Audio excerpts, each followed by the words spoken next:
The rain came down in cold, heavy sheets over New York City that night. Sophie pulled her coat tighter around her thin frame, trying to shield herself as she hurried out of the grand lobby of the Lockwood Hotel.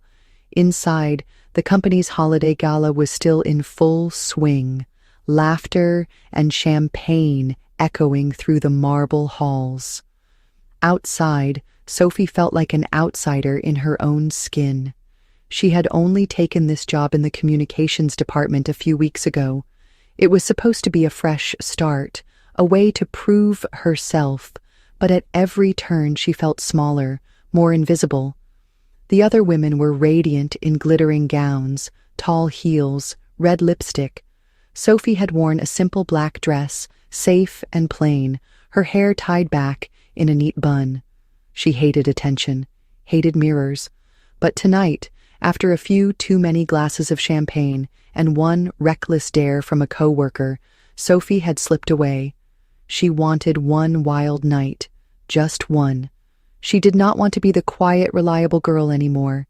She wanted to forget the years of being called a nobody, the memories of high school bullies who pulled her hair and called her ugly. She wanted to drown it all in wine and heat. That was how she found herself stumbling through the narrow hallway leading to the hotel's private wine cellar.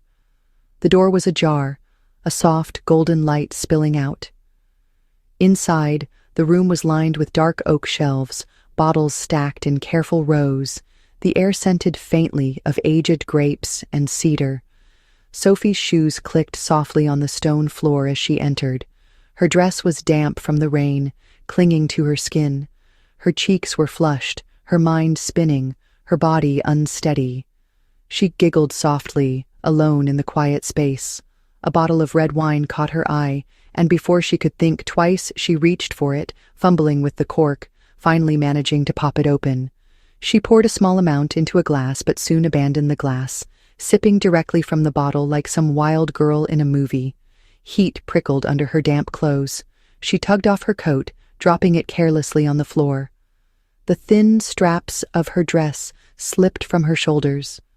She peeled the fabric down to her waist, desperate to feel cool air on her heated skin. She was not thinking, not calculating, just moving, reckless and free for the first time. The couch near the far wall beckoned. Sophie stumbled toward it, a soft blanket folded on the armrest. She wrapped herself in it, sinking down with a tired, drunken sigh. The world blurred at the edges as her eyes fluttered closed. Her last thought before sleep took her was that she had never felt this strange mix of free and terrified before. What she did not know was that Daniel Lockwood, the billionaire CEO, had slipped away from the gala upstairs, seeking quiet. He pushed open the cellar door, frowning slightly at the light. His sharp eyes immediately caught the shape curled up on the couch. A girl, wet hair, flushed cheeks, nearly bare shoulders peeking out from under the blanket, fast asleep, holding a bottle of expensive red wine against her chest like a stuffed toy. Daniel let out a slow breath. He shrugged off his tailored coat, walking over quietly, draping it over her sleeping form. For a long moment, he stood there, watching the rise and fall of her breathing, the vulnerability on her face. Without a word, he bent down, lifting her carefully in his arms. She murmured softly, head resting against his chest, but did not wake. He carried her up the stairs, through the quiet back hallway, and into his private suite. There, he gently laid her on the long sofa in front of the fireplace, adjusting the blanket around her shoulders. He stood for a moment, watching her. Then he turned, silently walking away, leaving her to sleep off her wild night. When Sophie awoke, the light filtering through the tall windows made her squint.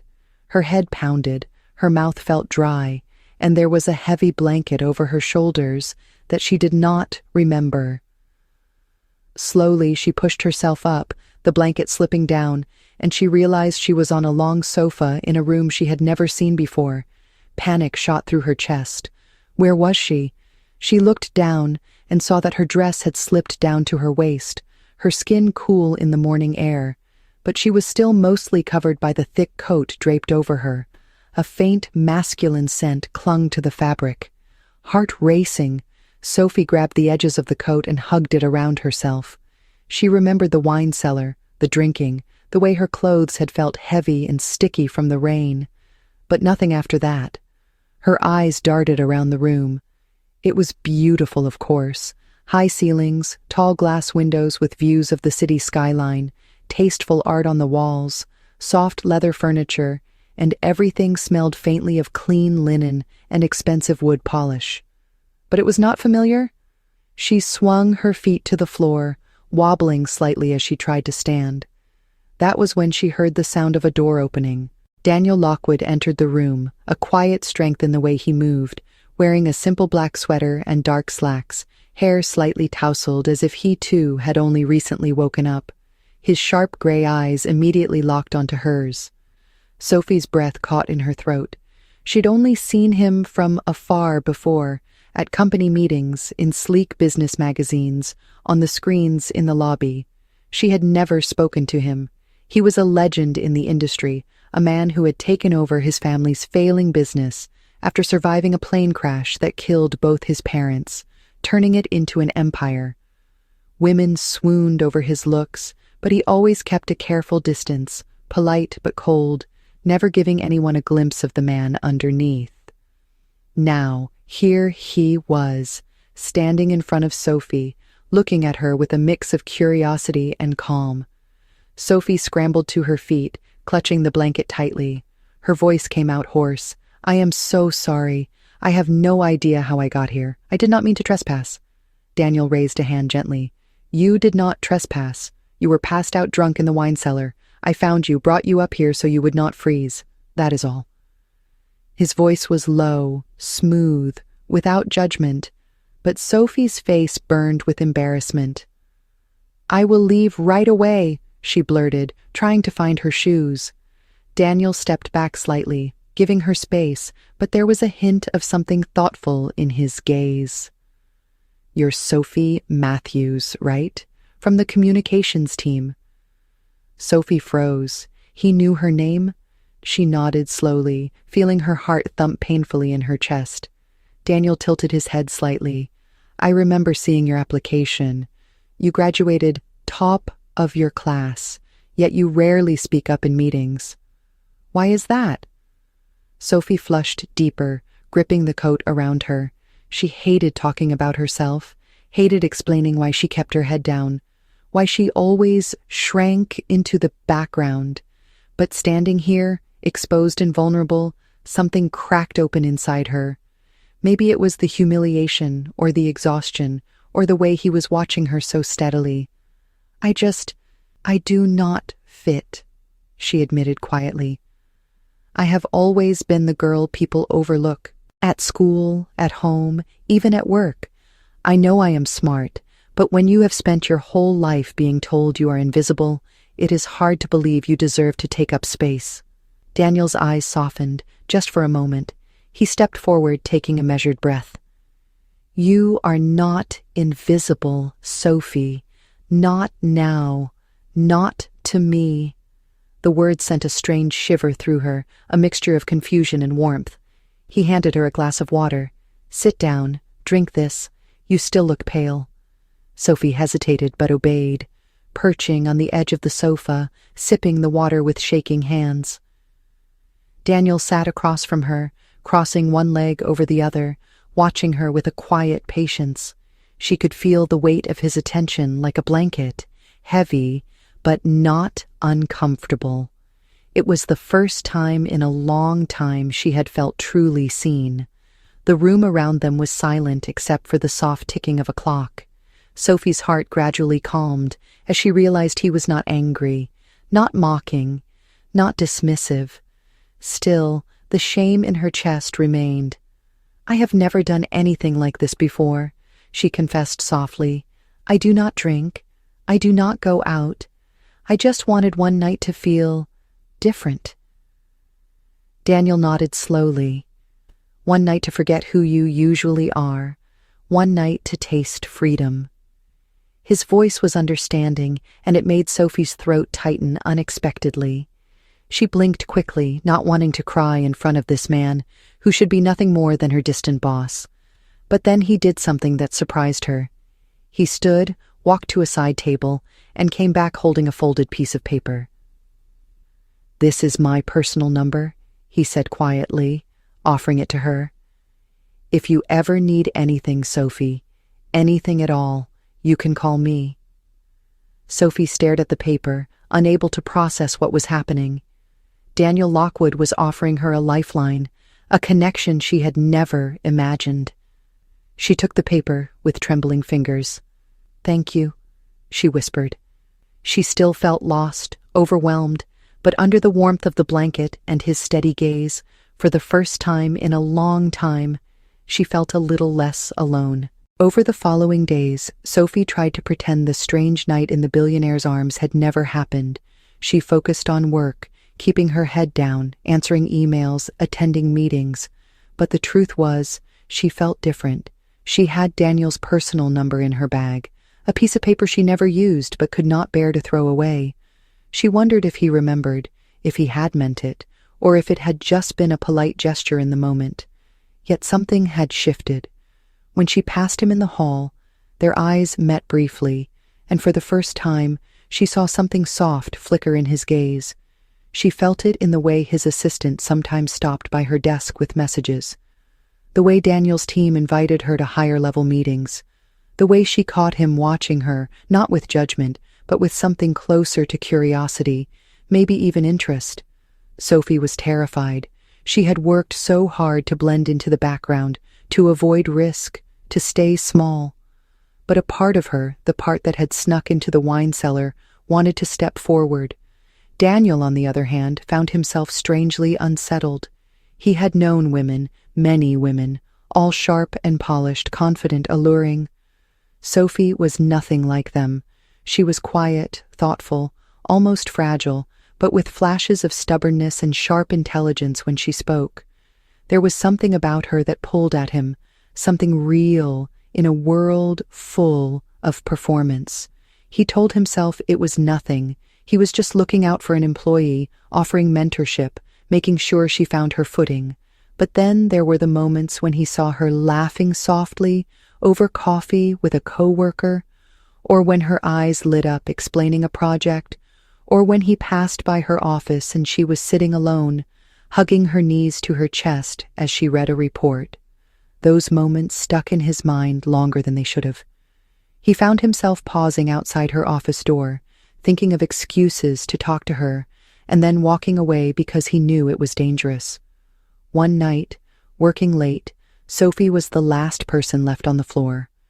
She was reviewing a presentation for the next morning when she heard a soft knock on her door. Startled, she looked up to see Daniel leaning casually against the frame, no tie, sleeves rolled up, looking more human than she'd ever seen him. "Still here?" he asked softly. She nodded, heart racing. "Big meeting tomorrow," she mumbled. Daniel stepped inside, glancing over her laptop screen. "Need a second pair of eyes?" For a moment, Sophie hesitated, but then she turned the screen toward him.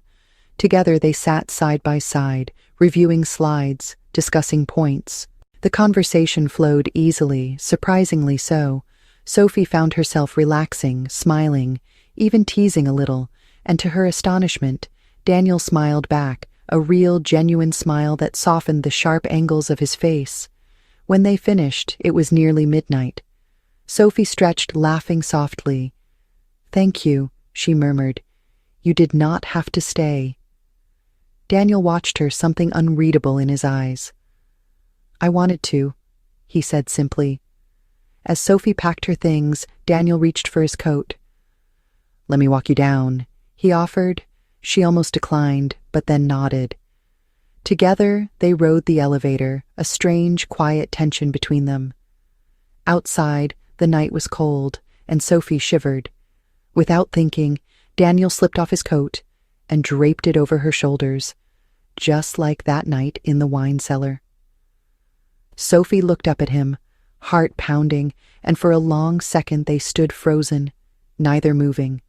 Daniel's eyes searched hers, his breath visible in the cold air, his expression torn between restraint and something deeper. Sophie's lips parted slightly, but before she could speak, A car pulled up at the curb, breaking the moment. Daniel cleared his throat, stepping back. "Get home safe, Sophie," he said softly. She nodded, slipping into the waiting cab, clutching his coat tightly around her. The days that followed were filled with quiet glances, accidental touches, moments where neither knew what to say. Sophie found herself thinking about him constantly, not just the polished CEO, but the man who carried a heavy sadness in his eyes, who had gently lifted her when she was vulnerable, who had stayed late just to help her shine. She felt herself falling, and it terrified her. She had never let anyone close, never dared. And yet here she was, craving the warmth of his presence, the quiet steadiness of his support. Daniel was equally conflicted.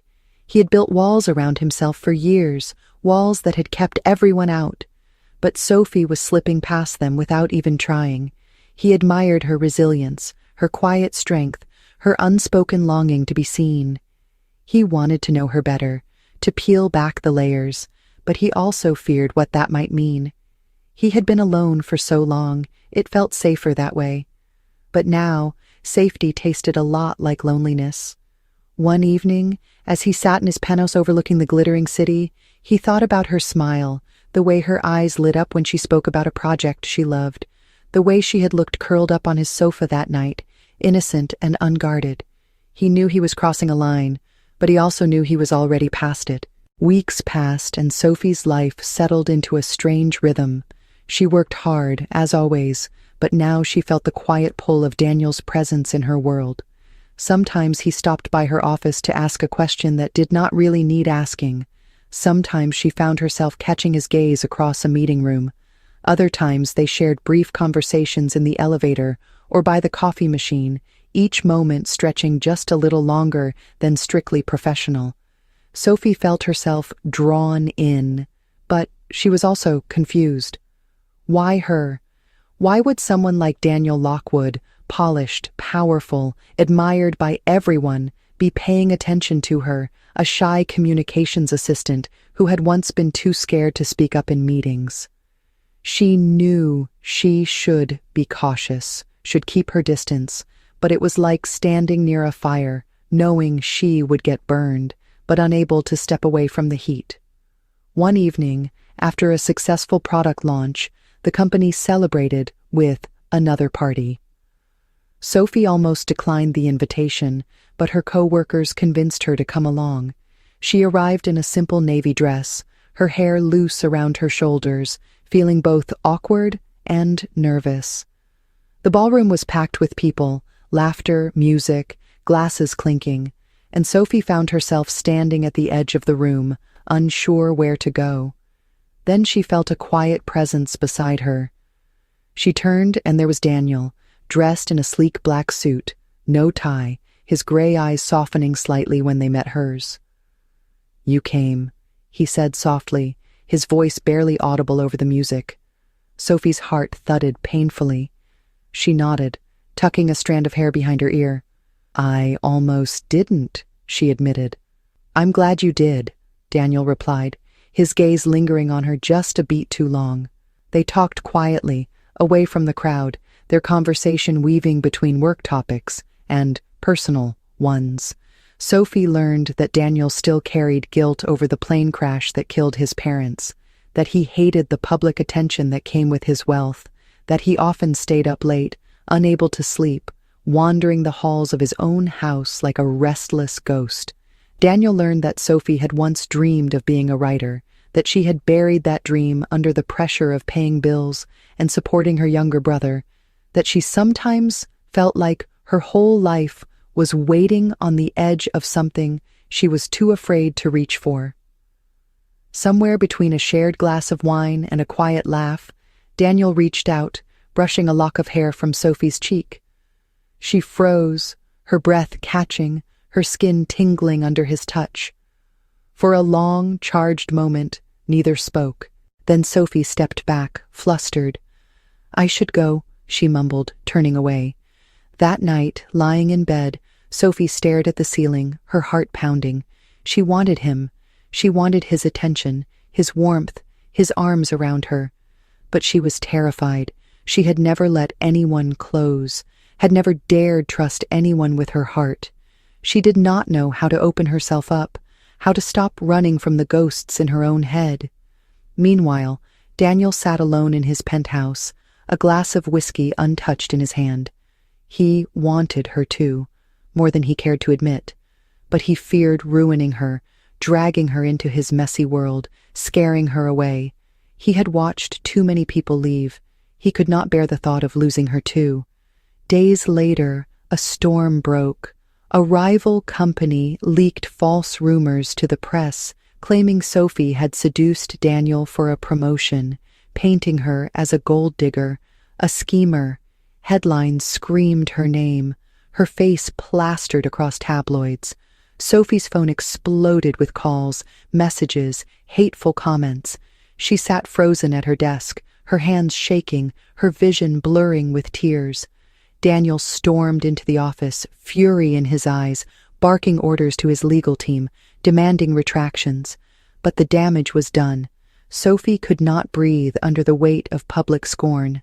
That evening, she packed her things quietly, slipping out the back door, her chest tight with humiliation. Daniel searched for her everywhere. He called, texted, left messages, but she did not answer. He went to her apartment knocking softly, but no one came to the door. Finally, in desperation, he waited outside her building, standing in the rain, soaked and cold, until at last she appeared, wrapped in a thin coat, her face pale. Sophie froze when she saw him. "Daniel, what are you doing here?" she whispered, her voice cracking. Daniel stepped forward, his expression raw. "Please don't shut me out, Sophie. I never wanted this to happen. You should not have to face it alone." Sophie's eyes filled with tears. "I'm not like you, Daniel," she choked out. "I'm not strong. I don't know how to survive this." Daniel reached out, cupping her face gently, his thumbs brushing her wet cheeks. "Yes, you are," he murmured. "You're stronger than you think. You've been fighting your whole life, Sophie, even when you didn't realize it. And he faltered, emotion tightening his voice. "I don't want to lose you. Not now." Sophie broke, her hands clutching his coat, her head pressing against his chest as she sobbed. Daniel held her tightly, his own heart aching. For the first time, he realized he was not just protecting her. She was saving him too. The night Daniel held Sophie in his arms outside her building marked a turning point neither of them could ignore. From that moment, their bond deepened, shifting from quiet glances and careful conversations into something more raw and undeniable. Daniel began spending more time with Sophie, not just at work, but after hours, sharing late-night coffee, long walks through quiet city streets, even moments of rare, vulnerable silence in his penthouse where they would sit by the fireplace, neither needing to fill the air with words. For Sophie, the change was dizzying. She had never imagined she could belong in a world like Daniel's, yet now here she was, wrapped in his warmth, touched by his careful, reverent hands, kissed softly by lips that had once seemed so impossibly distant.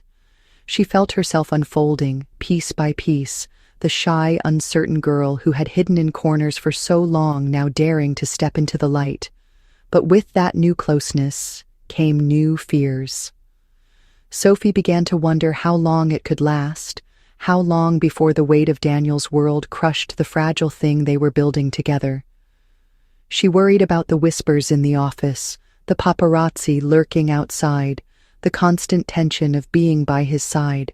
She wanted to believe they could survive it, but a voice in her head, the same voice that had haunted her since childhood, kept whispering that she was not enough, that she would never be enough. Daniel, too, wrestled with his own demons. He had let Sophie into his life more deeply than he had let anyone in years. She made him laugh, made him soften, made him believe, if only for a moment, that he could be more than the cold, controlled man the world saw. But with every tender touch, every stolen kiss, every night spent holding her as she fell asleep beside him, he felt the pressure building. His board of directors was watching, investors were whispering, competitors were circling. A CEO distracted by a scandal was a CEO in danger, and Daniel, for all his wealth and power, was still haunted by the fear of losing everything, the way he had lost his parents in one blinding, tragic instant. The breaking point came one evening when Sophie received a package at her apartment. Inside were printed photos, grainy and cruel, showing her and Daniel together, laughing over coffee, walking arm in arm down the street, sharing a kiss by the elevator. Attached was a note typed in harsh black letters. "You think he really cares about you? You are just another headline waiting to happen." Sophie sat frozen on her couch, the photos spread around her like broken glass. She wanted to call Daniel, to tell him, to let him hold her and promise it would all be okay. But something in her chest clenched.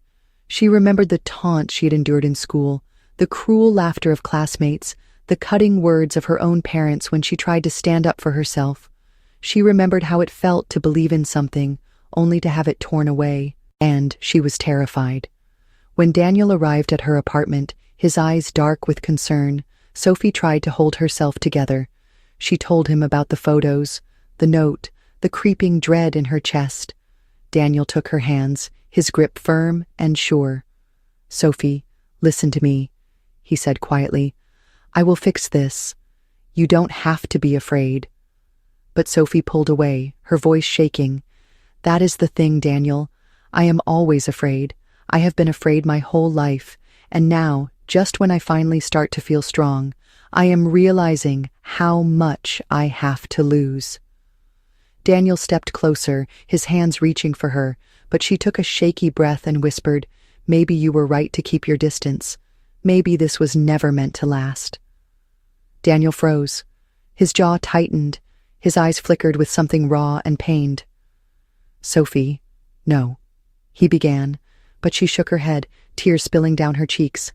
"I need time," she said softly. "Please."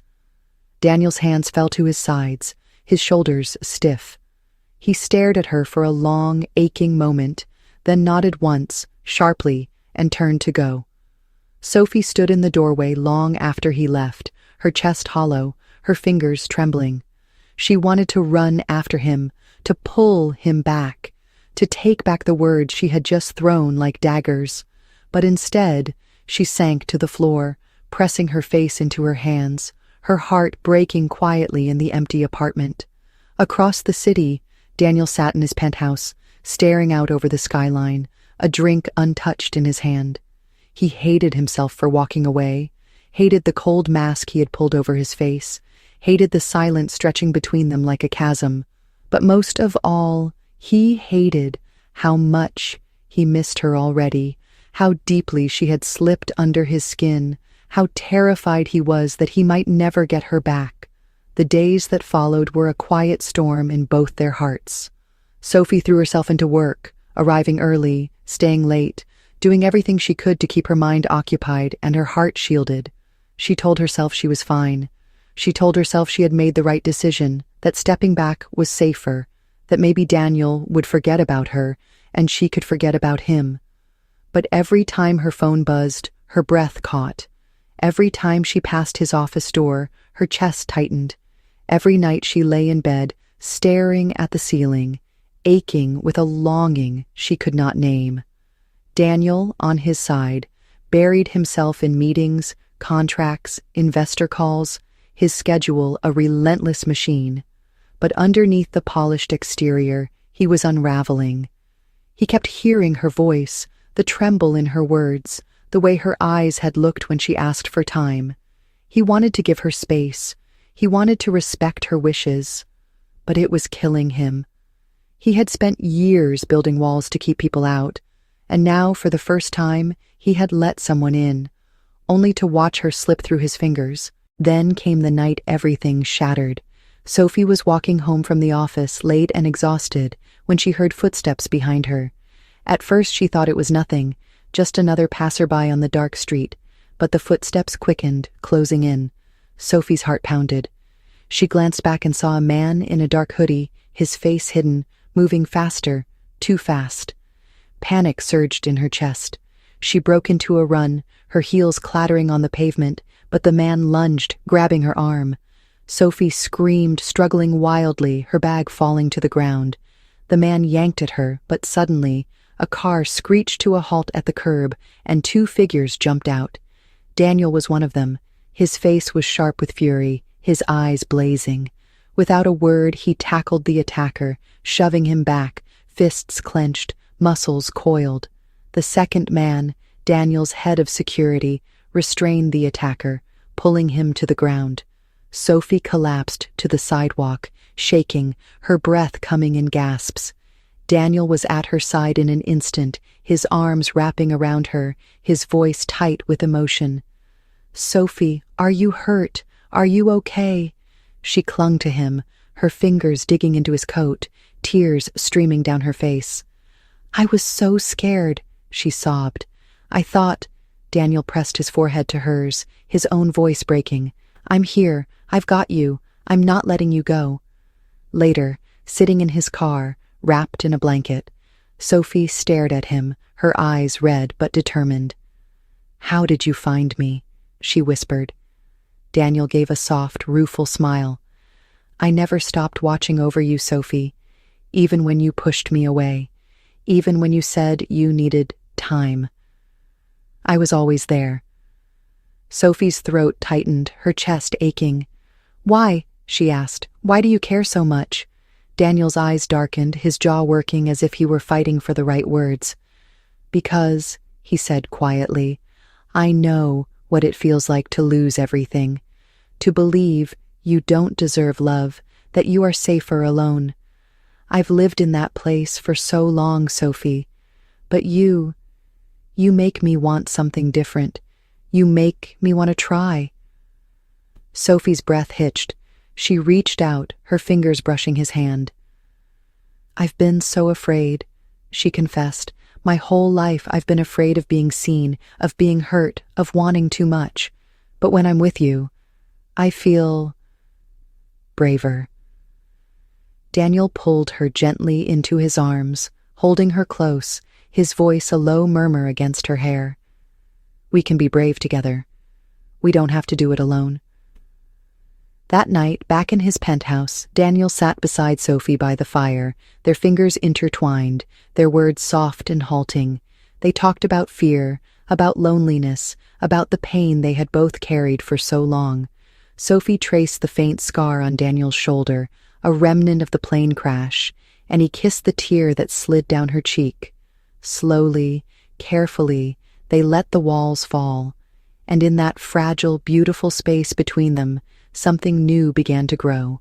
Weeks later, Sophie stood beside Daniel on a small stage, overlooking a packed room filled with supporters, employees, and journalists. Tonight was the launch of the foundation they had created together, a project dedicated to helping survivors of trauma, a cause that blended both their histories and hopes. Sophie wore a simple, elegant dress, her hair softly curled, her shoulders straight. She was no longer the timid girl hiding in corners. She had found her voice, her strength, and her place by Daniel's side.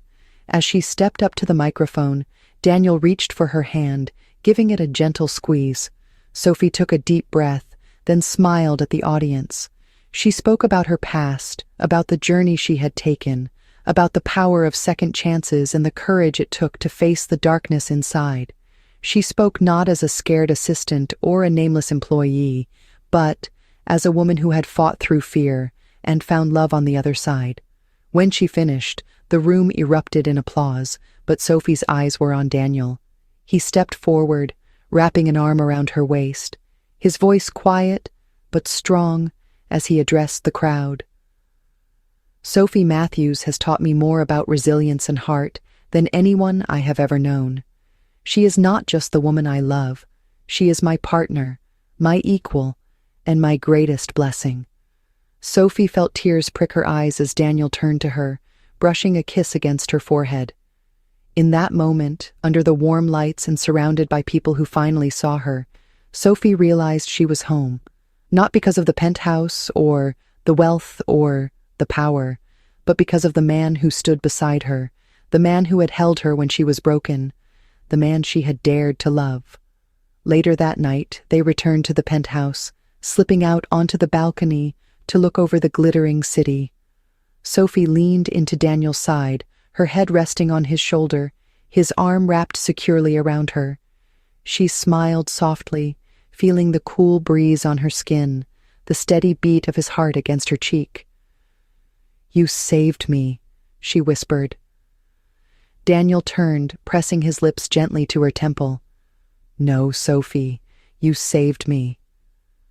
They stood there for a long time, watching the stars, wrapped in the quiet, unshakable truth of everything they had overcome. Sophie knew there would be challenges ahead, more storms to weather, more doubts to fight. But she also knew this: she was no longer the girl hiding in the shadows. She was a woman who had learned to face her fears, a woman who had found love where she least expected it, a woman who knew that the bravest thing of all was to let herself be seen and loved in return. Together, hand in hand, Sophie and Daniel turned toward the future, ready to build something lasting, something real, something that would carry them through whatever came next. Because in the end, love was not about perfection or safety or certainty. It was about two imperfect people choosing each other, again and again, no matter what. And that was more than enough.